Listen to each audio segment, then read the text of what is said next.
podcast vous est présenté par Audible.fr. Vous aimez les podcasts ?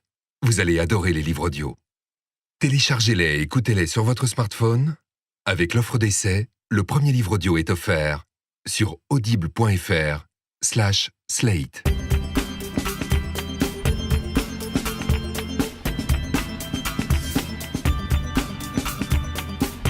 Salut et bienvenue sur Les Sales Gosses, le podcast de Slate.fr. Les Sales Gosses, c'est une conversation intime sur les sales gosses que nous tâchons d'élever pas trop mal et sur les sales gosses que nous sommes à 20, 30, 40 ans. Et même si jusqu'à maintenant on n'a pas vraiment causé couche lavable, pouce ou tétine et comparatif de soutien scolaire, moi ce mois-ci j'ai eu envie de prendre un peu de distance avec la famille au sens strict et j'ai envie de parler de couple et aussi de célibat de longue durée. Alors je vous rassure tout de suite, vous n'êtes pas sur RMC l'après-midi, j'ai pas invité de sexologue, il n'y aura pas d'appel d'auditeurs qui vont me poser des questions sur l'éjaculation précoce ou l'infidélité, même si ça aurait été rigolo et que j'ai un avis sur l'éjaculation précoce. Simplement, et j'avais semé quelques indices dans les précédents podcasts, je suis une mère célibataire. Et même si je crève pas encore totalement la dalle, j'ai pas non plus l'intention de finir ma vie en coloc avec mon chat. Donc je suis dans cette période où je me demande comment on chope en 2016. Et pour ce qui me concerne, comment on chope, comment on se met en couple, en tout cas si on l'a décidé, quand on a une petite trentaine et un enfant qu'on élève seul, 26 jours par mois. Et d'ailleurs, apparemment, il y a un petit nom pour ça. On nous appelle, nous, les mères célibataires, les mamans solo. Et ça me donne envie de hurler à chaque fois que je l'entends. Ça sonne un peu comme célibatante ou attachante. C'est des expressions qui sont faites pour classifier de la chiclite ou éventuellement des personnages de séries sur TVA, mais c'est certainement pas un statut social, maman solo.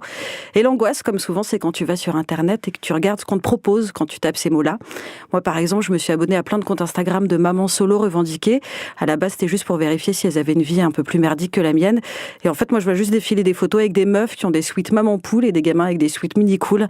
Et ça m'angoisse profondément. Puis de temps en temps aussi, je vais taper maman solo sur Google et les premiers résultats, c'est le journaldesfemmes.com, le guide pour s'en sortir. Alors que juste en fait, t'as pas de mec en ce moment, t'es pas non plus en dialyse. Puis un peu plus loin sur Google, tu tombes sur parents-solo.fr, un site de rencontre pour parents célibataires qui organise des pasta parties. Donc des soirées où tu vas manger des pâtes avec des parents célibataires pour choper. Et moi, je juge absolument pas les gens qui font des pasta parties. J'ai déjà un problème en fait avec le principe des applis et des sites de rencontres. Alors draguer au-dessus d'une assiette de carbonara, même si c'est la vraie recette de Floriana, j'ai un vrai blocage. Et c'est d'ailleurs le sujet que je vais aborder aujourd'hui, les sites de rencontres en général et Tinder en particulier. Il y a plein de gens autour de moi qui comprennent pas pourquoi je refuse de m'inscrire sur Tinder. Et d'ailleurs, je crois qu'on ne dit pas s'inscrire sur Tinder comme on s'inscrit à une newsletter à la Redoute, ce qui veut peut-être dire qu'il y a un problème générationnel à la base. Et pour en parler avec moi, j'ai invité Mélissa Bounoua. Elle est journaliste comme moi pour Slate.fr comme moi. Elle est Red Chef adjointe, pas comme moi. Et alors, j'en ai rien à foutre de faire de l'entre-soi, de la pensée unique et de l'élitisme médiatique, parce que Mélissa, c'est, je crois, la personne la plus au fait dans mon entourage de Tinder, sur Tinder. Eh ben. Salut Mélissa. Salut. Alors, aide la vieille personne que je suis à comprendre, comment est-ce que tu définirais cette appli qui s'appelle Tinder en quelques mots ? Tinder est une appli de rencontre extrêmement bien faite et simple, qui te permet de visualiser beaucoup de profils de garçons, d'hommes, d'âges différents, très rapidement. Donc tu as ton doigt et tu vois des photos de garçons défiler et tu peux les swiper, on dit, à droite, donc choisir le mec que tu veux, dire oui je le veux, ça faut que ton pouce aille à droite, ou dire non, lui je le trouve moche, lui il m'intéresse pas, en allant à gauche. Qu'est-ce que tu vois sur le profil ? Tu vois donc sa photo, son âge, parfois il peut avoir dit là où il est, donc la ville où il habite, et ensuite tu peux voir des pages qu'il aime sur Facebook ou son compte Instagram. Ça, tu le vois en cliquant sur sa photo pour découvrir son profil. Et c'est quoi la différence fondamentale du coup entre Tinder, parce que je suis vraiment totalement à la rue, entre Tinder et d'autres applis de rencontres ou les sites de rencontres, parce qu'il y avait encore ça il n'y a pas si longtemps. C'est vraiment, quand je disais simple, c'est la clé, quoi. C'est-à-dire que moi, j'ai jamais été sur des sites de rencontres. Sur les sites de rencontres, il faut que tu remplisses 100 cases pour créer ton propre profil et ensuite tu commences à discuter avec des mecs. Là, en gros, ça te propose de te connecter à Facebook directement, ce qui fait que t'as pas grand-chose à remplir, t'en as vraiment pour une minute à te connecter. Et une fois que t'as fait ça, t'as juste, eux, ils ont fait pareil. Et donc, tu vas te retrouver en fait à voir des photos, leurs photos Facebook, ils peuvent les choisir, les organiser, mais en gros, c'est leurs photos de profil, ils vont choisir les meilleures photos, clairement. Et donc après, c'est simple de trouver, parce qu'en fait, t'as pas le truc de site de rencontre, de faut discuter, faut machin. Là, tu vas choisir, et il y a seulement si lui a accepté et toi tu as accepté, vous pouvez commencer à discuter. D'accord. Et ensuite, ça se présente vraiment comme un système de messagerie lambda. Donc, en fait, t'as l'impression d'envoyer des textos. T'es pas sur des sites de rencontres où, tu sais, tout est rose et tout est moche. Et c'est vraiment, vraiment blanc et rouge et simple. Et c'est vraiment comme une app de messagerie. T'as pas l'impression d'être sur un site de rencontre. Et c'est ça, à mon avis, la clé aussi du truc. Et après, il y a la dimension de jeu qui fait que ça va très vite. Donc, vraiment, c'est un mouvement de pouce. Tu dis oui, non, oui, non, oui, non. Et vraiment, il y a des fois où c'est addictif. Vraiment, parce que c'est tu te dis, presque compulsif, ouais. Ce truc avec le doigt là. Ouais, au tout début, moi quand je me suis inscrite en 2014, je crois que c'était à la rentrée 2014, vraiment je m'arrêtais au bout d'un moment, je me dis mais Mélissa, ça suffit. Parce qu'en fait, vraiment le mouvement est simple, c'est un mouvement de pouce, c'est un mouvement que tu fais tous les jours avec ton téléphone. Donc au bout d'un moment, tu te dis bah ouais, je fais oui, non, je faisais beaucoup non, je dois le dire. Et en fait, ton pouce part tout seul, tu vois. Il y a des fois je fais merde, putain, je voulais swiper ce mec à droite et donc le choisir et en fait je le mettais à gauche parce que mon pouce était habitué à la gauche. Et donc, je m'obligeais à pas faire plus de 20 minutes certaines fois. Après, je me suis dit, ouais, non, t'es vraiment folle. Donc, je me suis arrêtée, je me suis calmée. Mais au début, il y a ce sentiment de je vais aller jouer, quoi. Alors, on va revenir sur ton parcours sur Tinder, mais juste une question un peu plus générale. Est-ce qu'il y a une typologie des gens qui sont inscrits sur Tinder ? Moi, j'ai l'impression, en regardant sur le téléphone de mes copines qui l'ont, que 90% c'est des mecs. Et dans ces 90%, il y a une grosse proportion de mecs dont je pourrais être la maman. Alors, quand je suis pas si vieille, je le précise. Ouais, quand tu paramètres ton compte, il y a un des trucs à faire, c'est de choisir en fait l'âge des gens que tu veux draguer. Enfin, j'ai les stats, en gros, le cœur des gens sur Tinder, ils ont entre 25 et 37 ans. D'accord. T'as genre 40% à cette tranche d'âge-là et t'as 15% entre 35 et 45. Donc moi, j'avais choisi donc j'ai 30 ans, à l'époque j'en avais 28, j'avais choisi 28-35. Tu vois. Et donc tu te retrouves pas avec des jeunes, j'avais pas les petites 18 ans. Je crois que la toute première fois, j'ai laissé des jeunes de 18 ans et après je fais mais qu'est-ce qui se passe ? C'était trop bizarre. Du coup, j'ai tout redéfini et j'ai fait genre 28-35 ans et là t'as vraiment que des mecs qui se définissent entre 28 et 35 ans. Après il y a des petits malins qui changent leur âge. Ouais. Et qui disent genre j'ai 35 ans et qui en fait alors sont que c'est des bébés. Ouais. Mais ça tu les grilles tout de suite. Et est-ce qu'on sait dans les études qui ont été faites s'il y a beaucoup de parents et de maman solo ou de papa solo? Je sais pas, parce qu'en fait, il n'y a pas la dimension de... Tu peux indiquer, tu as une ligne de présentation où tu peux dire tout ce que tu veux, où tu habites, ce que tu aimes, et tu peux préciser si t'es parents. Il y a même Moi, j'ai vu des papas, du coup, qui mettent directement dans la première photo leurs enfants. Donc, ils se prennent en photo, eux, en selfie. Ce qui est très, très, très bizarre. Pardon, je t'arrête, mais c'est très, très, très bizarre de mettre une photo de ses enfants sur un truc où tu vas choper. Ouais, mais en fait, je pense que c'est... Oui. Mais je pense que c'est pour eux le moyen de dire clairement, parce que comme tu swipes vraiment en regardant les photos plus encore que le prénom ou l'âge ou la ligne de présentation qu'ils ont pu mettre, c'est vraiment le moyen de dire, genre, d'entrée, ça va être ça, tu vois. Ouais. T'annonces la couleur, c'est clair. Il y en a qui le font pas, il y en a qui le font. Et donc, de fait, il y a des parents. J'ai pas les stats précises, mais clairement, il y a des parents. Enfin, je veux dire, il y a tellement d'histoires possibles, il y a tellement de profils possibles qu'il y en a. Alors, on va pas spoiler la fin tout de suite, garder un peu de suspense, parce que tu peux me dire quand est-ce que tu t'es inscrit et vraiment pour quelle raison. Est-ce qu'on se lève un matin en se disant tiens, je vais télécharger Tinder, ou est-ce que ça se fait plus naturellement que ça ? J'ai jamais été sur les sites de rencontres. Je crois que j'ai une fois peut-être créé un profil sur Adopte un mec et le site est complètement rose. Enfin, c'est vraiment un concept qui me plaît pas du tout. Et à la rentrée 2014, je voulais rencontrer quelqu'un, mais aussi faire du sexe. Parce que ma libido me disait, je veux coucher. Et du coup, je me suis dit, j'avais un pote vraiment qui me montrait, et du coup, j'avais besoin de voir avant de m'inscrire comment ça marchait. Donc, j'ai quand même regardé son profil avant d'y aller. Et ça me semblait simple, tu vois. Et en fait, surtout, je me rappelle d'un truc que je voulais absolument, c'était me rassurer sur tous les possibles. Parce que j'avais l'impression, tu sais, j'avais 28 ans et il y a un moment où tu as l'impression que tu as fait le tour de tous les cercles autour de toi et que tu as rencontré plein de gens, c'est cool, mais tu vois pas vraiment quelqu'un qui pourrait te convenir ou t'as pas envie de draguer quelqu'un, t'as pas de cible, je vois très bien. T'as pas de target, t'as pas de cible. À quoi correspond cette période ? Voilà. Et donc j'étais à cette période-là, je me suis dit j'en ai marre. En fait, je voulais juste voir des visages et c'est vrai que Tinder, comme ça t'apporte une collection de photos. Ça me rassurait au début, je savais même pas si j'avais vraiment rencontré quelqu'un ou couché avec quelqu'un, mais au moins je voyais des visages, tu vois, et ça me rassurait. Et donc c'est comme ça que j'ai commencé en septembre 2014 en me disant, j'étais assez cynique, je me disais vraiment, je vais pas trouver l'homme de ma vie, je vais pas, tu vois, je vais peut-être coucher, rencontrer des mecs, on va voir. Je voulais voir. C'est vraiment une expérience. Et est-ce que tu le dis autour de toi à ce moment-là, à tes potes, à tes parents? Ouais. Est-ce que Mes parents, non. Le dimanche, j'ai pas dit à mes parents, papa, maman, je suis sur Tinder. En revanche, si je l'ai dit à mes potes, j'ai raconté, je l'ai dit en testant, parce que de fait, du coup, Tinder, ça va très vite. Donc tu commences à discuter, donc tu swipes. Machin. Au début, tu te dis, t'es très sélectif, tu fais en fonction de tes goûts. Moi, j'ai toujours été hyper sélectif sur mes goûts, vraiment. Et tu commences à discuter avec des mecs. Et en fait, ce qui est fou, c'est que tu discutes très vite de trucs très perso. Et donc, ça fait forcément des histoires à raconter. C'est-à-dire, concrètement? C'est quoi les trucs très perso dans les premières discussions que j'ai eu des discussions avec des mecs qui venaient de se faire larguer par leur copine, tu vois. Donc, tu commences à parler de tes histoires passées avec des gens que tu ne connais absolument pas. Et donc, tu racontes ta vie à des inconnus et ça donne un sentiment de vertige assez phénoménal. Et ça va vraiment, vraiment très vite. En une seconde, tu vois, ça a matché. Donc, c'est la grande expression. Et donc là, tu peux commencer la conversation et ça peut durer des heures, vraiment. Et tu as des notifs comme si tu avais un texto qui te disent « vous avez un message de X ». Et après, ils peuvent voir si tu as vu les messages, si tu as lu les messages. Et tu as l'impression vraiment de faire rentrer des gens dans ton cercle intime. Et avant d'en arriver jusque dans ces discussions un peu intimes, c'est vraiment une question de néophyte, hein, mais c'est quoi les trucs absolument rédhibitoires sur une bio ou une photo? C'est quoi les trucs qui font que tu swaps? Ça dépend des gens. Pour moi, clairement, il y a déjà un truc de beauté. Hein, c'est est-ce qu'il me plaît, est-ce qu'il me plaît pas. Ensuite, ceux qui savent pas écrire. L'orthographe.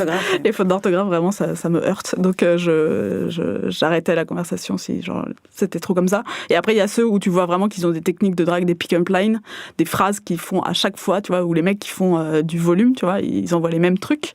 Et là, tu te dis, bah non, c'est pas intéressant. C'est l'équivalent du et mademoiselle dans la rue, quoi. Voilà. Et ça, il y en a, mais bizarrement, j'en ai pas eu tant que ça, en fait. Et souvent, comme j'étais pas si habituée que ça, parce que je swipais pas à droite plein de mecs, j'étais quand même toujours un peu étonnée de les regarder faire, tu vois, de regarder comment ils draguent, comment ils demandent. Souvent, ça commence par un « salut, ça va », tu vois, qui est assez classique. Et donc, au bout d'un moment, quand tu as commencé sans conversation de « salut, ça va », tu fais « bon ». Et du coup, s'il y en a un qui est un peu original, tu fais « ah, ok, lui, il est original, ça va être intéressant ». C'est quoi être original ?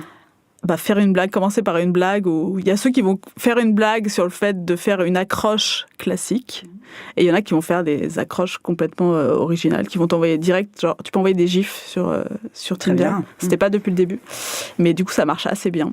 Je suis pas trop mettre des gifs partout, mais sur Tinder, faire une ouverture sur un gif, si le gif est bien choisi, franchement, ça marche bien. Et comment on passe donc de ces conversations virtuelles à une rencontre dans la vraie vie? Est-ce que, je sais pas, moi, je me suis toujours demandé, on se dit quoi? On se retrouve dans un bar, dans un endroit public? Alors, donc comme j'ai eu, soyons honnêtes, une dizaine d'expériences où j'ai rencontré les mecs, vraiment. J'ai eu différents cas. Il y a eu des mecs où vraiment on a calé un rendez-vous en 1 heure, je pense. Vraiment. Où tu discutes et tu te rends compte que vous êtes déjà vus, ça arrive, ça.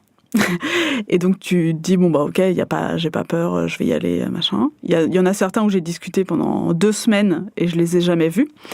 Et en fait, tu dis, qu'est-ce que tu fais dans la vie? Enfin, c'est vrai, après, ça devient une conversation assez simple. Tu fais quoi dans la vie? Qu'est-ce que t'aimes? Enfin, tu poses pas ces questions-là comme ça, mais ça arrive comme ça dans la conversation. Et tu te dis, au bout d'un moment, on pourrait peut-être discuter de ça autour d'un verre. Moi, je l'ai proposé, des mecs me l'ont proposé. Il y a pas de... Ça n'a jamais été dingue. Après, j'ai eu sur tous ces mecs, j'ai eu certains des mecs qui étaient que des plans cul. Et donc, qui te disent... j'ai la bite dure, qu'est-ce qu'on fait, tu vois? Bonjour monsieur. Et tu vois, et c'était des cas où je savais que je voulais faire ça, donc j'y suis allée. Enfin, un cas. Et c'est honnête, tu vois, tu te dis genre, moi j'ai vraiment tout eu du plan cul à la relation. Et en fait, tu sais très vite ce que veut le mec, toi tu dis très vite ce que tu veux. Il y a des fois où ça a vraiment été des conversations où le sexe n'a jamais été amené, où il n'y a même pas eu de question de on va créer quelque chose. C'était genre vraiment des conversations presque amicales. Genre j'ai rencontré, parce que comme je suis journaliste, je suis tombée sur des journalistes. Et, ah oui, alors ça m'intéresse, on va y revenir dans pas longtemps. Et du coup, on a juste parlé de ah oui, t'es machin, et on a juste parlé en fait. Et ça, la conversation s'est arrêtée assez naturellement.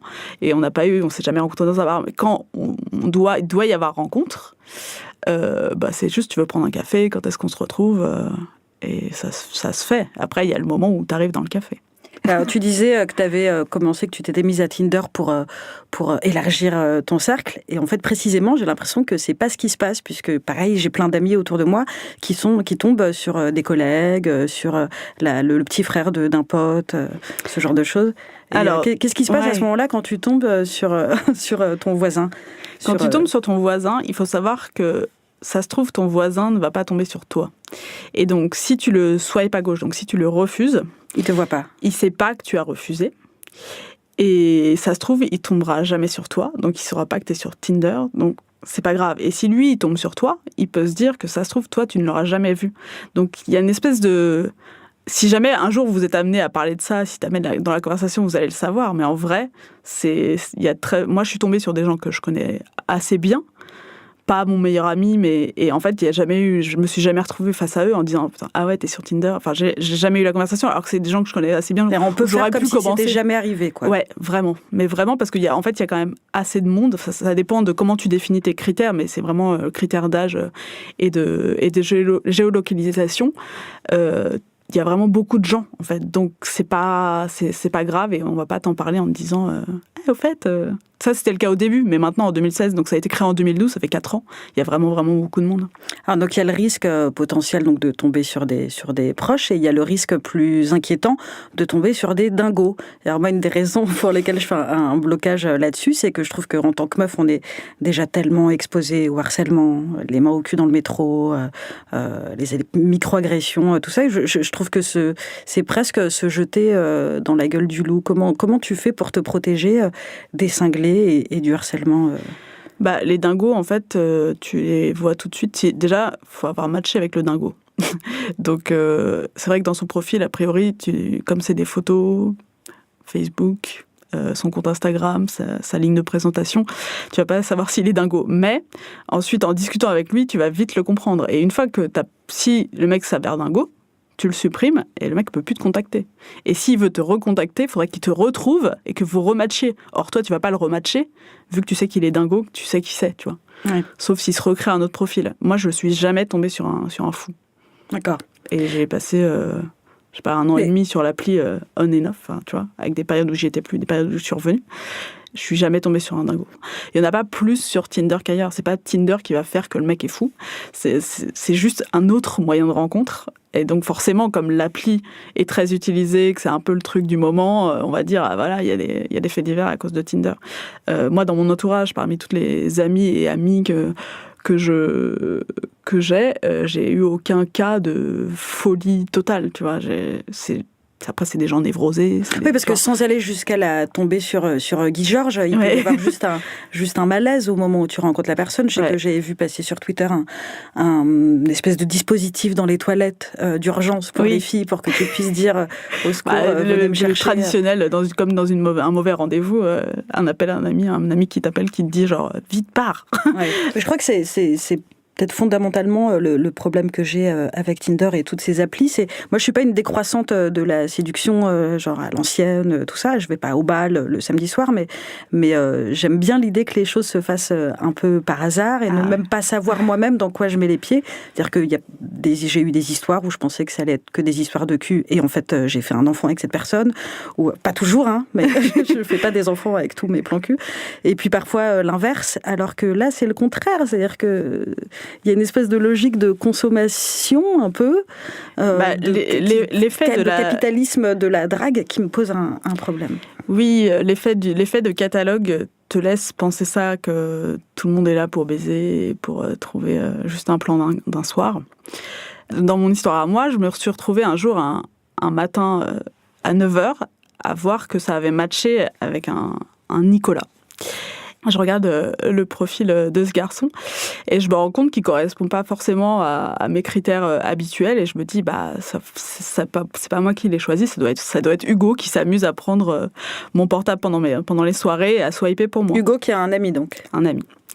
Et donc, je commence à discuter avec Nicolas. Et en fait, il se trouve que le hasard a fait que j'avais déjà rencontré Nicolas lors de l'enregistrement d'un autre podcast que j'anime, qui s'appelle Studio 404. Et j'avais parlé 2 minutes avec lui. Et en fait, je me rappelle vaguement avoir parlé avec lui 2 minutes. Je me dis, ah oui, ça y est, machin.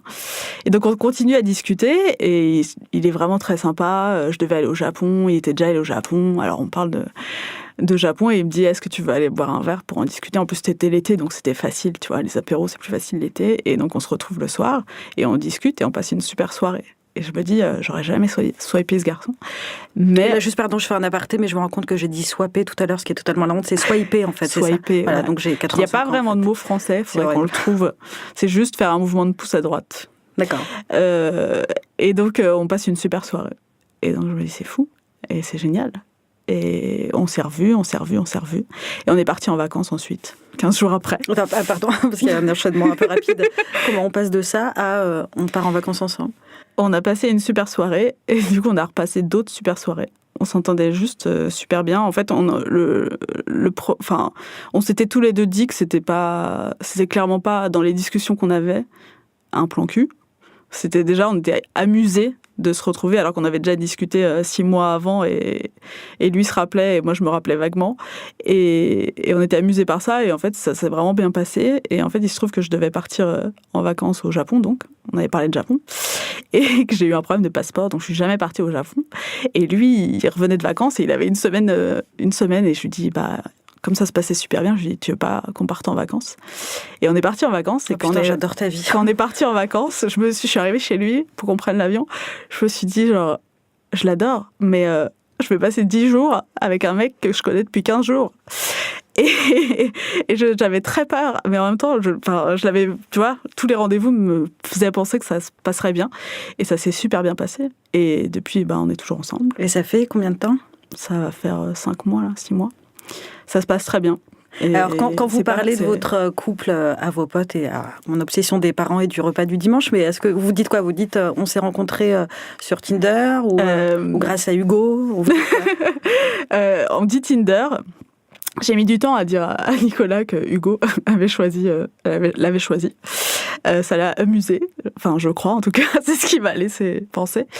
Je l'ai pas dit à mes parents parce que je pense qu'ils me sortiraient l'argument du non, mais Internet, c'est pas sérieux. Alors, je fais beaucoup de lobbying auprès de mes parents pour leur expliquer qu'Internet, tout va bien, c'est un moyen de communication comme un autre et que je leur envoie des mails et qu'on discute aussi ensemble sur Internet. Mais je pense que je finirai par leur dire aussi parce que c'est important qu'ils comprennent que les choses se font comme ça aujourd'hui. Et est-ce que tu crois que du coup, c'est pas du tout pour te pousser à te reproduire, mais donc les gens qui se rencontrent sur Tinder, parfois ils vont faire des bébés et éventuellement un jour ils devront raconter à leurs enfants, parce que les enfants adorent ça, raconter comment ils se sont rencontrés, tout ça. Est-ce que tu penses que du coup on va avoir une génération d'enfants dont les parents se sont rencontrés comme ça et qui vont le vivre plus ou moins bien? Mais je pense. Parce qu'en fait, on dit Tinder, mais il y a plein de gens qui se rencontrent sur Facebook, sur Twitter, sur Snapchat. Enfin, tu vois, des gens qui se connaissent pas, mais qui, à force de discuter sur tous ces réseaux sociaux, pour moi, c'est juste un autre moyen. Oui, il y en aura des gens qui se sont rencontrés sur Tinder. Je connais d'autres gens qui se sont rencontrés sur Tinder, qui ont des relations. Enfin, moi aussi, je vais avoir des enfants un jour. Je sais pas comment ça sera arrivé, avec qui ce sera, mais oui, ça va arriver, ça va bien se passer. Et pour moi, c'est vraiment un autre canal. Est-ce que toi, tu n'as jamais eu de relations qui sont parties en fait, de discussions que tu as eues sur des sites internet, par mail, par Twitter? Si je fais c'est pas parce que j'ai eu 1 milliard de relations, c'est que, en fait, non. Je crois que je suis vraiment à l'ancienne. Statistiquement, 90% des histoires que j'ai eues, c'est sur mon lieu de travail. Et je pense que ça mérite peut-être une réflexion ou une discussion avec mon psy. Mais non, j'ai vraiment pas ce réflexe. Et je me fais draguer quand même sur Internet. Je reçois des messages de gens que je connais de plus ou moins, enfin, de mon cercle ou de cercles pas très éloignés. Mais non. Est-ce que j'ai un problème? Non, je sais pas si t'as un problème, mais c'est juste que t'es pas... C'est juste pas encore arrivé. Après, il faut pas faire de blocage vis-à-vis de ça, j'imagine, parce que c'est vraiment la façon dont on parle aujourd'hui. Moi, je trouve que ça pose quand même vachement de questions sur le célibat et sur ce que j'appelais tout à l'heure le célibat de longue durée. C'est qu'en fait, l'existence de ce type d'application, ça peut mettre un terme à une période de célibat qui est peut-être nécessaire. Tu vois, encore une fois, autour de moi, j'ai des potes qui se sont fait larguer ou qui ont quitté leur mec ou leur meuf et qui presque aussitôt, 48 heures, une semaine après, se sont mis sur Tinder comme s'il fallait tout de suite retourner sur le marché, alors que vraiment, je suis persuadée que le célibat, c'est pas si grave, si ça dure pas 25 ans et que t'en souffres pas. Et est-ce que, voilà, ma question, c'est est-ce que ça prive pas les gens d'une période nécessaire de reconstruction, d'interrogation, de se poser la question de savoir ce qu'ils veulent vraiment ou pas? C'est intéressant. Après, moi, je l'ai vécu ça parce que j'ai fini une relation et je me suis dit non, n'y retourne pas sur Tinder. Et j'y suis retournée une semaine après et j'ai rien fait. Enfin, j'ai pas matché, j'ai pas discuté. Et ce qui est très drôle, c'est qu'en fait, un gars avec qui j'avais matché l'année d'avant, avant cette relation, m'a recontacté par texto, parce qu'on avait échangé des textos, on s'était vus, et on a commencé une relation. Et en fait, ça n'a pas marché, ça a duré 1 mois et demi. Et donc j'ai arrêté, parce que justement, j'avais besoin de cette période de célibat. Et j'ai arrêté. Et pendant 6 mois, je ne suis pas allée sur Tinder. Et quand j'y suis retournée, c'est l'histoire de Nicolas qui a commencé. Et est-ce que tu penses que ça a une influence sur la sexualité des gens de notre âge? On n'a pas exactement le même âge, mais on fait comme si. Mais est-ce que tu penses que ça a modifié quelque chose dans notre rapport au sexe à nous, jeunes je pense qu'il est, pour notre génération, je pense qu'il est déjà décomplexé, mais c'est vrai que ça le décomplexe encore parce que moi, il y a vraiment un cas où... j'espère que mes parents ne vont pas écouter. Papa, maman. Il y a un cas où j'ai discuté à midi et 2 heures après... Tu avais ton slip sur la tête. Ouais. Et oui, ça m'était pas jamais arrivé. Enfin, ça m'était jamais arrivé. C'est-à-dire que tu l'aurais pas fait en croisant un mec dans le métro ou en soirée? Je sais pas si je l'aurais fait en fait dans un bar. Ça se trouve, je l'aurais fait dans un bar, mais ça m'était jamais arrivé dans la vie. Et c'est vrai que le fait de vivre ça, parce que donc en 2 ans, il m'est arrivé vraiment un nombre fou. Enfin, un nombre fou, non. Plus que toutes les années précédentes. Et c'est clairement grâce à Tinder. Et ça a un peu accéléré, si tu veux, ma vie sentimentale et ma vie sexuelle. Et en même temps, le rythme était guidé que par moi. C'est-à-dire que, encore une fois, j'y allais ou j'y allais pas. Le mec me mettait pas une pression de fou, il me harcelait pas. Encore une fois, si jamais il insistait trop, je pouvais le supprimer en 1 seconde. Donc, mais oui, ça a clairement défait quelque chose. Il y a eu beaucoup d'articles aux États-Unis là-dessus sur comment c'est devenu capitalistique, parce que vraiment, t'as des mecs qui couchent avec 3 filles dans la même soirée. Mais est-ce que ça n'existait pas pré-Tinder? Enfin, je veux dire, Tinder, c'est 2012. Enfin, en 2010, je pense qu'il y a des mecs qui faisaient déjà ça par d'autres moyens. Moi, ça a été un moyen d'accélérer les choses. Je pense que plein de gens ont accéléré les choses autrement. Et est-ce qu'à la même échelle, tu crois que ça a changé le rapport des sociétés au célibat? C'est-à-dire que moi, je me demande beaucoup si du coup, on ne va pas trouver encore moins d'excuses aux célibataires d'être célibataires. C'est-à-dire qu'on va te dire bouge-toi, quoi. Tu n'as aucune raison d'être toute seule alors qu'il y a ce facilitateur de rencontres.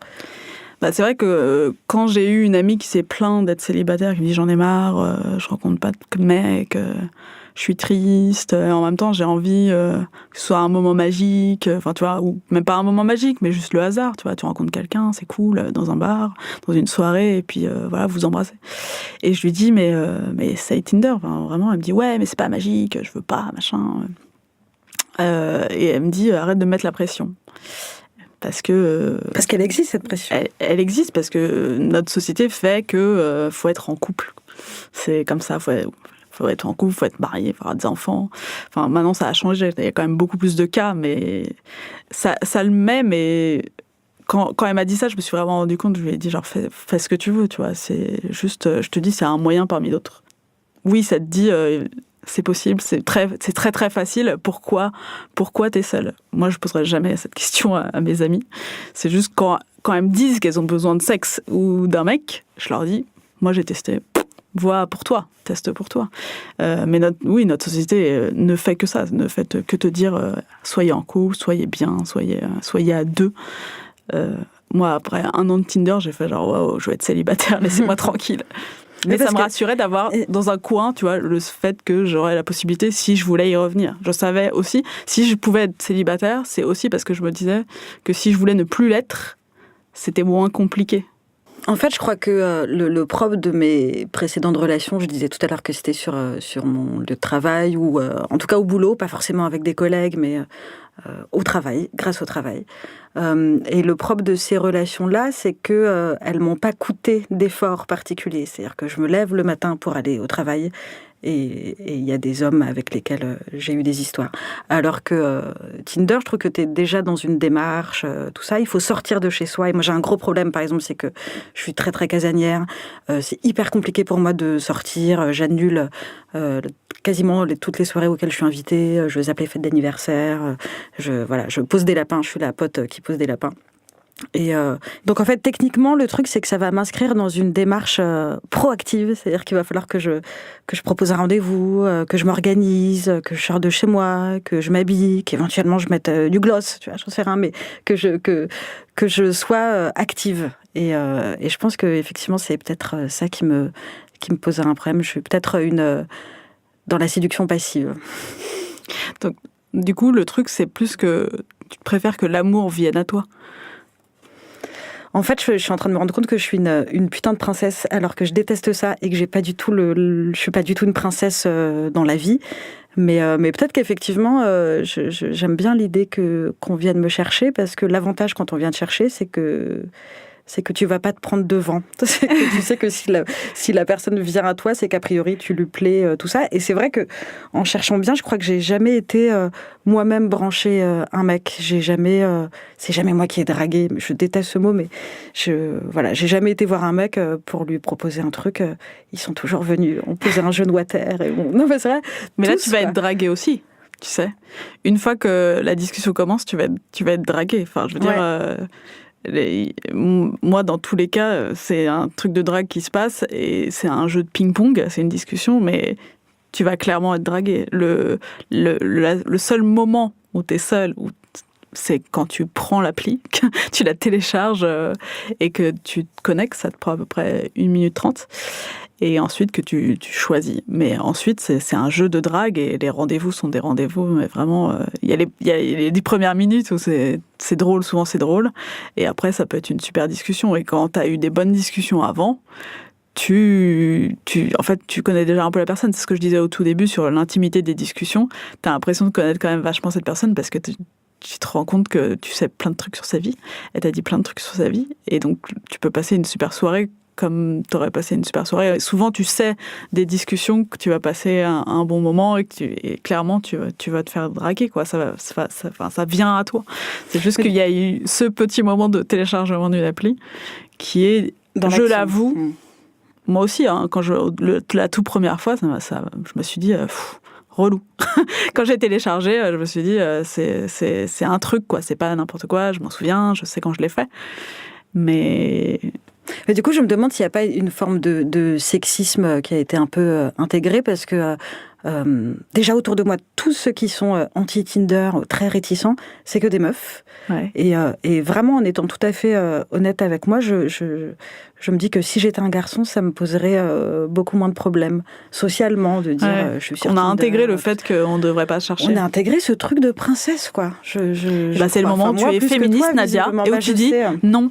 Non, mais je m'en veux. Tu vois, du coup, je ne vais pas être une princesse. Ça m'interroge vachement, parce que ça veut dire que tu peux être ultra féministe sur plein de sujets, et en fait, sur des trucs qui touchent comme ça à l'intime, être une espèce de grosse réac.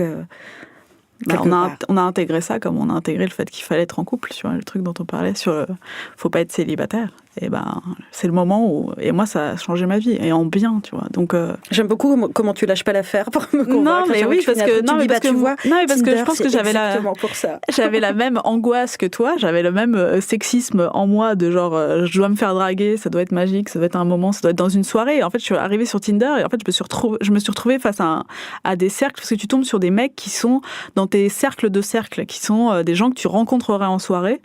Et moi, je suis sortie vraiment qu'avec des mecs comme ça, que j'aurais dû rencontrer dans la vie. Mais en fait, ça n'était juste pas fait. J'étais juste pas allée à la bonne fête. Parce qu'un jour, j'avais dû dire, genre, non, je vais manger ma glace, tu vois.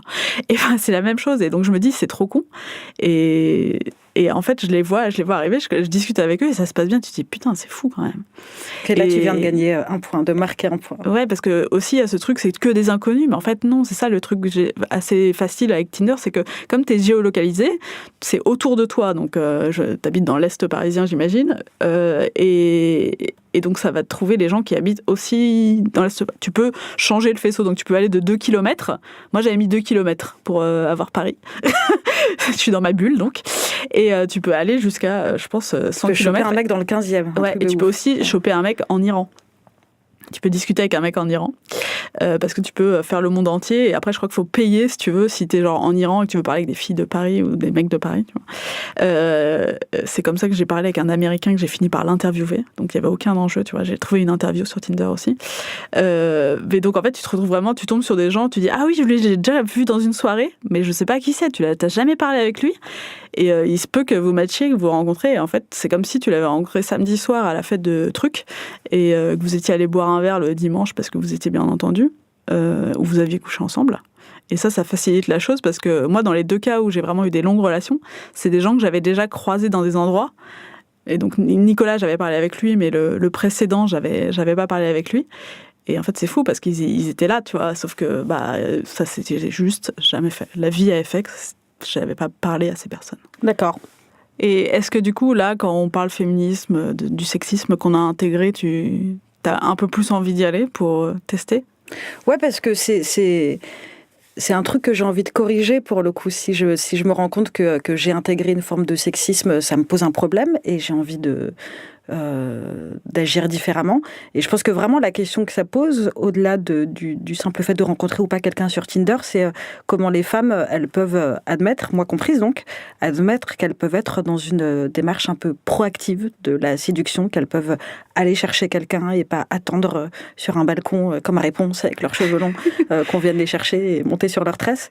Et peut-être que ça demande effectivement un peu de réflexion sur ça et comment très bêtement, quand t'es une meuf féministe, t'as malgré tout intégré des mécanismes atroces et je pense que vraiment ça pose cette question-là et que les hommes, je pense pas qu'un podcast comme ça avec 2 garçons à nos places aurait donné la même chose ou même s'il aurait pu être envisagé parce que je pense que c'est un non-sujet pour la plupart des hommes alors que c'est un sujet pour les femmes visiblement. Et je pense qu'en plus tu serais étonné de la facilité avec laquelle ça se passe, quoi. Enfin, et de comment ça se passe bien, surtout.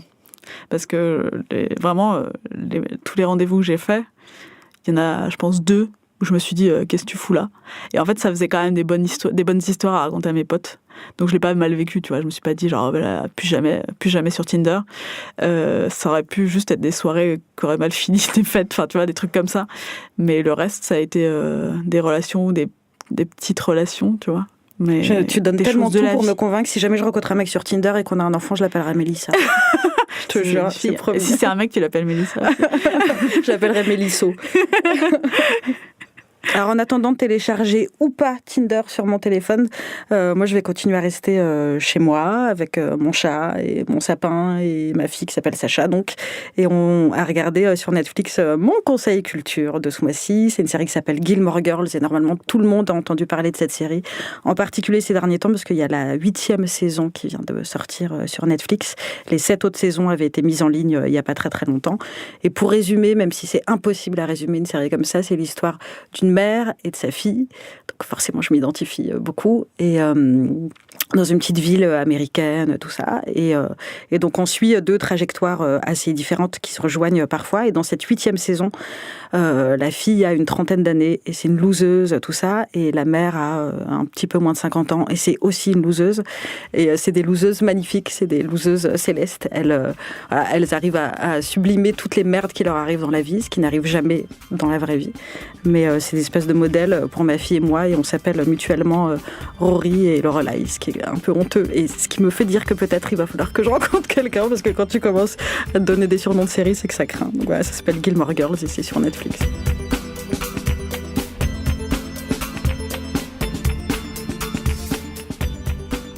Ce podcast vous a été présenté par Audible.fr.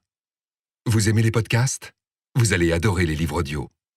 Téléchargez-les et écoutez-les sur votre smartphone.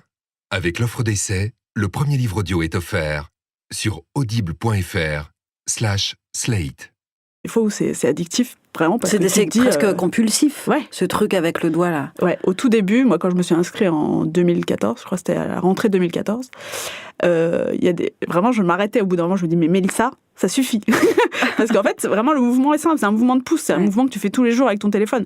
Donc au bout d'un moment, tu te dis bah ouais, je fais oui, non, je faisais beaucoup non, je dois le dire. Et en fait, ton pouce part tout seul, tu vois. Il y a des fois, je fais merde, putain, je voulais swiper ce mec à droite et donc le choisir. Et en fait, je le mettais à gauche parce que mon pouce est habitué à la gauche. Et donc je m'obligeais à pas faire plus de 20 minutes certaines fois. Après, je me suis dit ouais, non, t'es vraiment folle. Donc je me suis arrêtée, je me suis calmée. Mais au début, il y a ce sentiment de je vais aller jouer quoi. Alors, on va revenir sur ton parcours sur Tinder, mais juste une question un peu plus générale. Est-ce qu'il y a une typologie des gens qui sont inscrits sur Tinder ? Moi, j'ai l'impression, en regardant sur le téléphone de mes copines qui l'ont, que 90% c'est des mecs, et dans ces 90%, il y a une grosse proportion de mecs dont je pourrais être la maman. Alors, quand je suis pas si vieille, je le précise. Ouais, quand tu paramètres ton compte, il y a un des trucs à faire, c'est de choisir en fait l'âge des gens que tu veux draguer.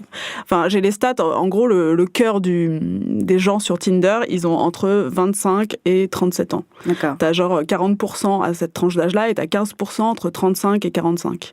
Donc moi, j'avais choisi donc j'ai 30 ans, à l'époque j'en avais 28, j'avais choisi 28-35. Tu vois. Et donc tu te retrouves pas avec des jeunes, j'avais pas les petites 18 ans. Je crois que la toute première fois, j'ai laissé des jeunes de 18 ans et après je fais mais qu'est-ce qui se passe ? C'était trop bizarre. Du coup, j'ai tout redéfini et j'ai fait genre 28-35 ans et là t'as vraiment que des mecs qui se définissent entre 28 et 35 ans. Après il y a les petits malins qui changent leur âge. Ouais. Et qui disent genre j'ai 35 ans et qui en fait alors sont que c'est des bébés. Ouais. Mais ça tu les grilles tout de suite. Et est-ce qu'on sait dans les études qui ont été faites s'il y a beaucoup de parents et de maman solo ou de papa solo? Je sais pas, parce qu'en fait, il n'y a pas la dimension de...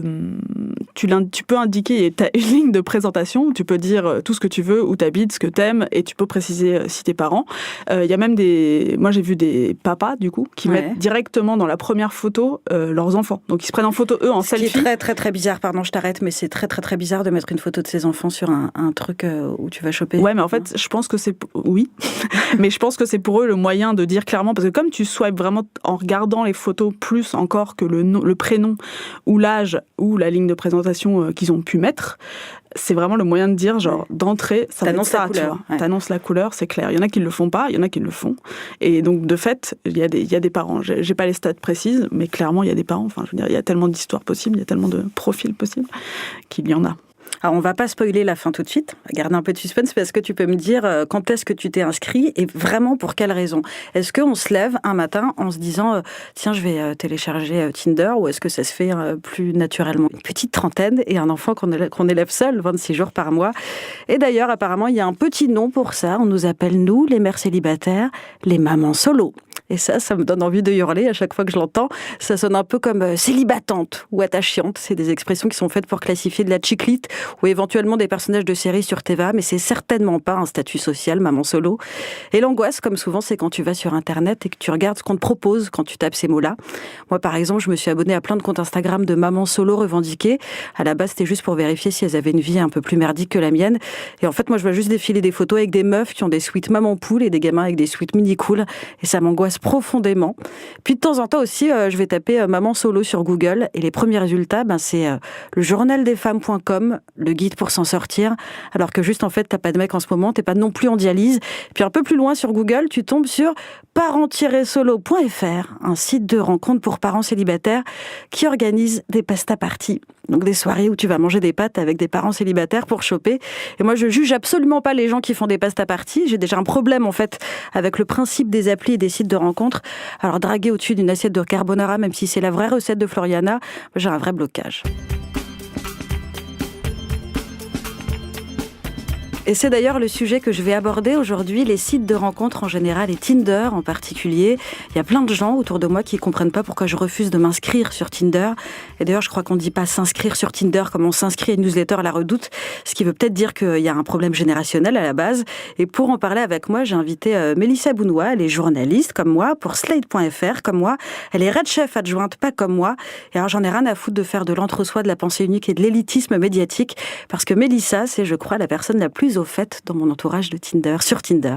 Eh ben, Salut Mélissa. salut. Alors, aide la vieille personne que je suis à comprendre, comment est-ce que tu définirais cette appli qui s'appelle Tinder en quelques mots ? Tinder est une appli de rencontre extrêmement bien faite et simple, qui te permet de visualiser beaucoup de profils de garçons, d'hommes, d'âges différents, très rapidement. Donc tu as ton doigt et tu vois des photos de garçons défiler. Et tu peux les swiper, on dit, à droite. Donc choisir le mec que tu veux, dire oui, je le veux. Ça, faut que ton pouce aille à droite. Ou dire non, lui, je le trouve moche, lui, il m'intéresse pas, en allant à gauche. Qu'est-ce que tu vois sur le profil ? Tu vois donc sa photo, son âge. Parfois, il peut avoir dit là où il est, donc la ville où il habite. Et ensuite, tu peux voir des pages qu'il aime sur Facebook ou son compte Instagram. Ça, tu le vois en cliquant sur sa photo pour découvrir son profil. Et c'est quoi la différence fondamentale du coup entre Tinder, parce que je suis vraiment totalement à la rue, entre Tinder et d'autres applis de rencontres ou les sites de rencontres, parce qu'il y avait encore ça il n'y a pas si longtemps. C'est vraiment, quand je disais simple, c'est la clé, quoi. C'est-à-dire que moi, j'ai où je pensais que ça allait être que des histoires de cul, et en fait, j'ai fait un enfant avec cette personne, ou pas toujours, hein, mais je fais pas des enfants avec tous mes plans cul. Et puis parfois l'inverse, alors que là, c'est le contraire. C'est-à-dire que il y a une espèce de logique de consommation un peu, l'effet de capitalisme de la drague qui me pose un problème. Oui, l'effet de catalogue te laisse penser ça, que tout le monde est là pour baiser, pour trouver juste un plan d'un soir. Dans mon histoire à moi, je me suis retrouvée un jour, un matin à 9h, à voir que ça avait matché avec un Nicolas. Je regarde le profil de ce garçon et je me rends compte qu'il ne correspond pas forcément à mes critères habituels, et je me dis, c'est pas moi qui l'ai choisi, ça doit être Hugo qui s'amuse à prendre mon portable pendant les soirées et à swiper pour moi. Hugo qui a un ami donc. Un ami. Et donc, je commence à discuter avec Nicolas et en fait, il se trouve que le hasard a fait que j'avais déjà rencontré Nicolas lors de l'enregistrement d'un autre podcast que j'anime qui s'appelle Studio 404, et j'avais parlé 2 minutes avec lui, et en fait, je me rappelle vaguement avoir parlé avec lui 2 minutes. Je me dis, ah oui, ça y est, machin. Et donc, on continue à discuter et il est vraiment très sympa. Je devais aller au Japon, il était déjà allé au Japon. Alors, on parle de Japon, et il me dit, est-ce que tu veux aller boire un verre pour en discuter ? En plus, c'était l'été, donc c'était facile, tu vois, les apéros, c'est plus facile l'été. Et donc, on se retrouve le soir, et on discute, et on passe une super soirée. Et je me dis, j'aurais jamais swipé ce garçon. Mais là, juste, pardon, je fais un aparté, mais je me rends compte que j'ai dit swapper tout à l'heure, ce qui est totalement la honte, c'est swiper, en fait. Swiper, voilà, ouais. donc j'ai 85 ans. Il n'y a pas vraiment de mot français, il faudrait qu'on le trouve. C'est juste faire un mouvement de pouce à droite. D'accord. Et donc, on passe une super soirée. Et donc, je me dis, c'est fou, et c'est génial. Et on s'est revus. Et on est partis en vacances ensuite, 15 jours après. Enfin, pardon, parce qu'il y a un enchaînement un peu rapide. Comment on passe de ça à on part en vacances ensemble ? On a passé une super soirée, et du coup, on a repassé d'autres super soirées. On s'entendait juste super bien. En fait, on s'était tous les deux dit que c'était clairement pas dans les discussions qu'on avait un plan cul. On était amusés de se retrouver, alors qu'on avait déjà discuté 6 mois avant, et lui se rappelait, et moi je me rappelais vaguement, et on était amusés par ça, et en fait ça s'est vraiment bien passé. Et en fait, il se trouve que je devais partir en vacances au Japon, donc on avait parlé de Japon, et que j'ai eu un problème de passeport, donc je suis jamais partie au Japon. Et lui, il revenait de vacances, et il avait une semaine, et je lui dis, comme ça se passait super bien, je lui ai dit, tu veux pas qu'on parte en vacances ? Et on est parti en vacances. Et j'adore ta vie. Quand on est parti en vacances, je suis arrivée chez lui pour qu'on prenne l'avion. Je me suis dit, genre, je l'adore, mais je vais passer 10 jours avec un mec que je connais depuis 15 jours. Et j'avais très peur, mais en même temps, je l'avais, tu vois, tous les rendez-vous me faisaient penser que ça se passerait bien. Puis un peu plus loin sur Google, tu tombes sur parents-solo.fr, un site de rencontre pour parents célibataires qui organise des pasta parties. Donc des soirées où tu vas manger des pâtes avec des parents célibataires pour choper. Et moi, je juge absolument pas les gens qui font des pasta parties. J'ai déjà un problème, en fait, avec le principe des applis et des sites de rencontres. Alors, draguer au-dessus d'une assiette de carbonara, même si c'est la vraie recette de Floriana, j'ai un vrai blocage. Et c'est d'ailleurs le sujet que je vais aborder aujourd'hui, les sites de rencontres en général et Tinder en particulier. Il y a plein de gens autour de moi qui ne comprennent pas pourquoi je refuse de m'inscrire sur Tinder. Et d'ailleurs, je crois qu'on ne dit pas s'inscrire sur Tinder comme on s'inscrit à une newsletter à la Redoute, ce qui veut peut-être dire qu'il y a un problème générationnel à la base. Et pour en parler avec moi, j'ai invité Mélissa Bounoua. Elle est journaliste comme moi pour Slate.fr comme moi. Elle est Red Chef adjointe, pas comme moi. Et alors, j'en ai rien à foutre de faire de l'entre-soi, de la pensée unique et de l'élitisme médiatique, parce que Mélissa, c'est, je crois, la personne la plus au fait dans mon entourage de Tinder, sur Tinder. Eh ben. Salut Mélissa. Salut. Alors, aide la vieille personne que je suis à comprendre, comment est-ce que tu définirais cette appli qui s'appelle Tinder en quelques mots ? Tinder est une appli de rencontre extrêmement bien faite et simple, qui te permet de visualiser beaucoup de profils de garçons, d'hommes, d'âges différents, très rapidement. Donc tu as ton doigt et tu vois des photos de garçons défiler et tu peux les swiper, on dit, à droite, donc choisir le mec que tu veux, dire oui je le veux, ça faut que ton pouce aille à droite, ou dire non, lui je le trouve moche, lui il m'intéresse pas, en allant à gauche.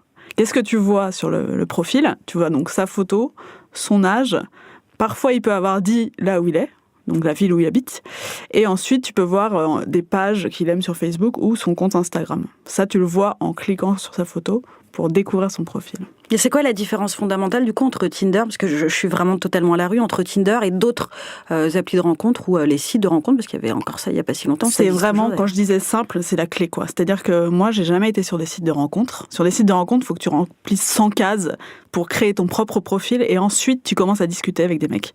Là, en gros, ça te propose de te connecter à Facebook directement, ce qui fait que t'as pas grand-chose à remplir, t'en as vraiment pour 1 minute à te connecter. Et une fois que t'as fait ça, t'as juste, eux, ils ont fait pareil. Et donc, tu vas te retrouver en fait à voir des photos, leurs photos Facebook, ils peuvent les choisir, les organiser, mais en gros, c'est leurs photos de profil, ils vont choisir les meilleures photos, clairement. Et donc après, c'est simple de trouver, parce qu'en fait, t'as pas le truc de site de rencontre, de faut discuter, faut machin. Là, tu vas choisir, et il y a seulement si lui a accepté et toi tu as accepté, vous pouvez commencer à discuter. D'accord. Et ensuite, ça se présente vraiment comme un système de messagerie lambda. Donc en fait, tu as l'impression d'envoyer des textos. T'es pas sur des sites de rencontres où tu sais, tout est rose et tout est moche. Et c'est vraiment, vraiment blanc et rouge et simple. Et c'est vraiment comme une app de messagerie. T'as pas... En fait, non. Je crois que je suis vraiment à l'ancienne. Statistiquement, 90% des histoires que j'ai eues, c'est sur mon lieu de travail. Et je pense que ça mérite peut-être une réflexion ou une discussion avec mon psy.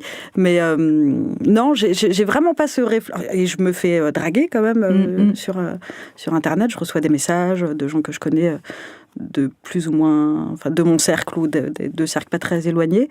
Mais non. Est-ce que j'ai un problème ? Non, je sais pas si t'as un problème, mais c'est juste que t'es pas... C'est juste pas encore arrivé. Après, faut pas faire de blocage vis-à-vis de ça, j'imagine, parce que c'est vraiment la façon dont on parle aujourd'hui. Moi, je trouve que ça pose quand même vachement de questions sur le célibat et sur ce que j'appelais tout à l'heure le célibat de longue durée. C'est qu'en fait, l'existence de ce type d'application, ça peut... mettre un terme à une période de célibat qui est peut-être nécessaire. Tu vois, encore une fois, autour de moi, j'ai des potes qui se sont fait larguer ou qui ont quitté leur mec ou leur meuf et qui presque aussitôt, 48 heures, une semaine après, se sont mis sur Tinder comme s'il fallait tout de suite retourner sur le marché, alors que vraiment, je suis persuadée que le célibat, c'est pas si grave, si ça dure pas 25 ans et que t'en souffres pas.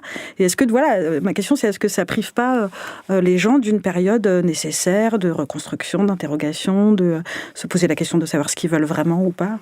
C'est intéressant. Après, moi, je l'ai vécu ça parce que j'ai fini une relation et je me suis dit non, n'y retourne pas sur Tinder. Et j'y suis retournée 1 semaine après et j'ai rien fait. Enfin, j'ai pas matché, j'ai pas discuté. Et ce qui est très drôle, c'est qu'en fait, un gars avec qui j'avais matché l'année d'avant, avant cette relation, m'a recontacté par texto, parce qu'on avait échangé des textos, on s'était vus, et on a commencé une relation. Et en fait, ça n'a pas marché, ça a duré 1 mois et demi. Et donc j'ai arrêté, parce que justement, j'avais besoin de cette période de célibat. Et j'ai arrêté, et pendant 6 mois, je ne suis pas allée sur Tinder, et quand j'y suis retournée, c'est l'histoire de Nicolas qui a commencé. Et est-ce que tu penses que ça a une influence sur la sexualité des gens de notre âge. On n'a pas exactement le même âge, mais on fait comme ça. Mais est-ce que tu penses que ça a modifié quelque chose dans notre rapport au sexe à nous, jeunes je pense qu'il est, pour notre génération, je pense qu'il est déjà décomplexé, mais c'est vrai que ça le décomplexe encore parce que moi, il y a vraiment un cas où, j'espère que mes parents vont pas écouter, papa, maman, il y a un cas où j'ai discuté à midi et 2 heures après... T'avais ton slip sur la tête. Ouais. Et oui, ça m'était pas jamais arrivé. Enfin, ça m'était jamais arrivé. C'est-à-dire que tu l'aurais pas fait en croisant un mec dans le métro ou en soirée. Je sais pas si je l'aurais fait en fait dans un bar. Ça se trouve, je l'aurais fait dans un bar, mais ça m'était jamais arrivé dans la vie. Et je rencontre pas de mec. Je suis triste. En même temps, j'ai envie que ce soit un moment magique. Enfin, tu vois, ou même pas un moment magique, mais juste le hasard. Tu vois, tu rencontres quelqu'un, c'est cool, dans un bar, dans une soirée, et puis voilà, vous embrassez. Et je lui dis, mais c'est Tinder. Enfin, vraiment, elle me dit, ouais, mais c'est pas magique. Je veux pas, machin. Et elle me dit arrête de mettre la pression parce qu'elle existe cette pression. Elle existe parce que notre société fait que faut être en couple, c'est comme ça, faut être en couple, faut être marié, faut avoir des enfants. Enfin maintenant ça a changé, il y a quand même beaucoup plus de cas, mais ça le met. Mais quand elle m'a dit ça, je me suis vraiment rendu compte, je lui ai dit genre fais ce que tu veux, tu vois, c'est juste, je te dis, c'est un moyen parmi d'autres. Oui, ça te dit c'est possible, c'est très très facile. Pourquoi t'es seule ? Moi, je poserai jamais cette question à mes amis. C'est juste quand elles me disent qu'elles ont besoin de sexe ou d'un mec, je leur dis, moi j'ai testé. Vois pour toi, teste pour toi. Mais notre société ne fait que ça, ne fait que te dire soyez en couple, soyez bien, soyez à deux. Moi, après 1 an de Tinder, j'ai fait genre waouh, je vais être célibataire, laissez-moi tranquille. Mais ça me rassurait d'avoir dans un coin, tu vois, le fait que j'aurais la possibilité si je voulais y revenir. Je savais aussi, si je pouvais être célibataire, c'est aussi parce que je me disais que si je voulais ne plus l'être, c'était moins compliqué. En fait, je crois que le propre de mes précédentes relations, je disais tout à l'heure que c'était sur mon lieu de travail ou en tout cas au boulot, pas forcément avec des collègues, mais au travail, grâce au travail. Et le propre de ces relations-là, c'est que elles m'ont pas coûté d'efforts particuliers. C'est-à-dire que je me lève le matin pour aller au travail et il y a des hommes avec lesquels j'ai eu des histoires. Alors que Tinder, je trouve que tu es déjà dans une démarche, tout ça, il faut sortir de chez soi. Et moi, j'ai un gros problème, par exemple, c'est que je suis très, très casanière. C'est hyper compliqué pour moi de sortir. J'annule quasiment toutes les soirées auxquelles je suis invitée. Je les appelle fêtes d'anniversaire. Je pose des lapins. Je suis la pote qui pose des lapins. Et donc en fait techniquement le truc c'est que ça va m'inscrire dans une démarche proactive, c'est-à-dire qu'il va falloir que je propose un rendez-vous, que je m'organise, que je sors de chez moi, que je m'habille, qu'éventuellement je mette du gloss, tu vois, j'en sais rien, mais que je sois active. Et je pense que effectivement c'est peut-être ça qui me pose un problème. Je suis peut-être dans la séduction passive. Donc du coup le truc c'est plus que tu préfères que l'amour vienne à toi. En fait, je suis en train de me rendre compte que je suis une putain de princesse, alors que je déteste ça et que je suis pas du tout une princesse dans la vie. Mais peut-être qu'effectivement, j'aime bien l'idée qu'on vienne me chercher, parce que l'avantage quand on vient te chercher, c'est que tu vas pas te prendre devant. Tu sais que si la personne vient à toi, c'est qu'a priori... C'est un peu le truc du moment, on va dire, voilà, il y a des faits divers à cause de Tinder. Moi, dans mon entourage, parmi toutes les amies et amis que j'ai eu aucun cas de folie totale, tu vois. Après, c'est des gens névrosés. Oui, parce que sans aller jusqu'à tomber sur Guy Georges, il peut y avoir juste un malaise au moment où tu rencontres la personne. Je sais que j'ai vu passer sur Twitter une espèce de dispositif dans les toilettes d'urgence pour les filles, pour que tu puisses dire au secours, venez me chercher. Le traditionnel, comme dans un mauvais rendez-vous, un appel à un ami qui t'appelle, qui te dit genre « vite, pars !» Mais je crois que c'est peut-être fondamentalement le problème que j'ai avec Tinder et toutes ces applis, c'est moi je suis pas une décroissante de la séduction genre à l'ancienne, tout ça. Je vais pas au bal le samedi soir, mais j'aime bien l'idée que les choses se fassent un peu par hasard et ne même pas savoir moi-même dans quoi je mets les pieds. C'est-à-dire que j'ai eu des histoires où je pensais que ça allait être que des histoires de cul et en fait j'ai fait un enfant avec cette personne, ou pas toujours, hein, mais je fais pas des enfants avec tous mes plans cul. Et puis parfois l'inverse, alors que là c'est le contraire, c'est-à-dire que Il y a une espèce de logique de consommation, un peu. L'effet de capitalisme de la drague qui me pose un problème. Oui, l'effet de catalogue te laisse penser ça, que tout le monde est là pour baiser, pour trouver juste un plan d'un soir. Dans mon histoire à moi, je me suis retrouvée un jour, un matin à 9h, à voir que ça avait matché avec un Nicolas. Je regarde le profil de ce garçon et je me rends compte qu'il ne correspond pas forcément à mes critères habituels, et je me dis c'est pas moi qui l'ai choisi, ça doit être Hugo qui s'amuse à prendre mon portable pendant les soirées et à swiper pour moi. Hugo qui a un ami donc. Un ami. Et donc je commence à discuter avec Nicolas et en fait il se trouve que le hasard a fait que j'avais déjà rencontré Nicolas lors de l'enregistrement d'un autre podcast que j'anime qui s'appelle Studio 404, et j'avais parlé 2 minutes avec lui, et en fait je me rappelle vaguement avoir parlé avec lui 2 minutes. Je me dis ah oui, ça y est, machin. Et donc on continue à discuter et il est vraiment très sympa. Je devais aller au Japon, il était déjà allé au Japon, alors on parle de Japon, et il me dit est-ce que tu veux aller boire un verre pour en discuter. En plus c'était l'été, donc c'était facile, tu vois, les apéros c'est plus facile l'été, et donc on se retrouve le soir et on discute et on passe une super soirée. Et je me dis j'aurais jamais swipé ce garçon. Mais là, juste pardon, je fais un aparté, mais je me rends compte que j'ai dit swapper tout à l'heure, ce qui est totalement la honte, c'est swiper en fait. Swiper, voilà, donc j'ai 85 ans. Il n'y a pas vraiment de mot français, il faudrait qu'on le trouve. C'est juste faire un mouvement de pouce à droite. D'accord. Et donc on passe une super soirée. Et donc je me dis c'est fou et c'est génial. Et on s'est revus. Et on est partis en vacances ensuite, 15 jours après. Enfin, pardon, parce qu'il y a un enchaînement un peu rapide. Comment on passe de ça à on part en vacances ensemble? On a passé une super soirée, et du coup on a repassé à compter, j'ai dit, en testant, parce que de fait, du coup, Tinder ça va très vite, donc tu commences à discuter, donc tu swipes, machin. Au début tu te dis, t'es très sélectif, tu fais en fonction de tes goûts. Moi j'ai toujours été hyper sélectif sur mes goûts, vraiment. Et tu commences à discuter avec des mecs, et en fait ce qui est fou, c'est que tu discutes très vite de trucs très perso, et donc ça fait forcément des histoires à raconter. C'est-à-dire concrètement? C'est quoi les trucs très perso dans les premières discussions que j'ai eu des discussions avec des mecs qui venaient de se faire larguer par leur copine, tu vois. Donc tu commences à parler de tes histoires passées avec des gens que tu ne connais absolument pas. Et donc tu racontes ta vie à des inconnus, et ça donne un sentiment de vertige assez phénoménal. Et ça va vraiment, vraiment très vite. En une seconde, tu vois, ça a matché. Donc c'est la grande expression. Et donc là, tu peux commencer la conversation, et ça peut durer des heures, vraiment. Et t'as des notifs comme si t'avais un texto qui te disent vous avez un message de X. Et après, il peut voir si t'as vu les messages, si t'as lu les messages. Et t'as l'impression vraiment de faire rentrer des gens dans ton cercle intime.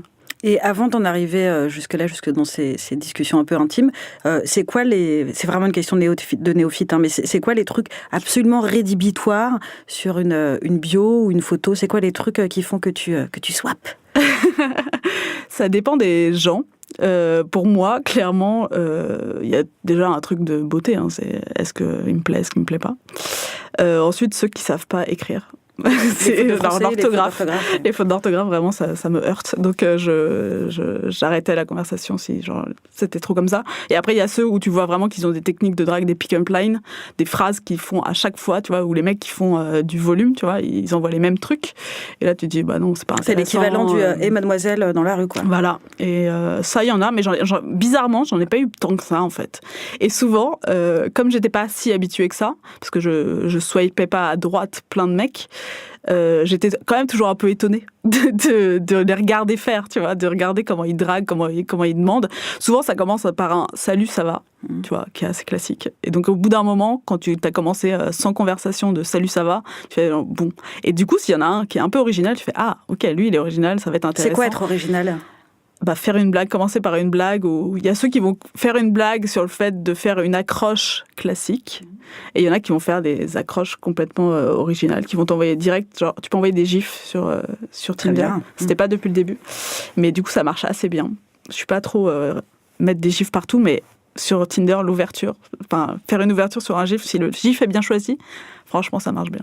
Et comment on passe donc de ces conversations virtuelles à une rencontre dans la vraie vie ? Est-ce que, je sais pas, moi, je me suis toujours demandé, on se dit quoi ? On se retrouve dans un bar, dans un endroit public ? Alors, donc comme j'ai eu, soyons honnêtes, une dizaine d'expériences vraiment, et t'as des notifs comme si t'avais un texto qui te disent vous avez un message de X, et après il peut voir si t'as vu les messages, si t'as lu les messages, et t'as l'impression vraiment de faire rentrer des gens dans ton cercle intime. Et avant d'en arriver jusque-là, jusque dans ces discussions un peu intimes, c'est vraiment une question de néophyte, hein, mais c'est quoi les trucs absolument rédhibitoires sur une bio ou une photo? C'est quoi les trucs qui font que tu swaps? Ça dépend des gens. Pour moi, clairement, y a déjà un truc de beauté. Hein, c'est est-ce qu'il me plaît, est-ce qu'il me plaît pas. Ensuite, ceux qui savent pas écrire. C'est l'orthographe. Les fautes d'orthographe, vraiment, ça me heurte. Donc, j'arrêtais la conversation si c'était trop comme ça. Et après, il y a ceux où tu vois vraiment qu'ils ont des techniques de drague, des pick-up lines, des phrases qu'ils font à chaque fois, tu vois, où les mecs qui font du volume, tu vois, ils envoient les mêmes trucs.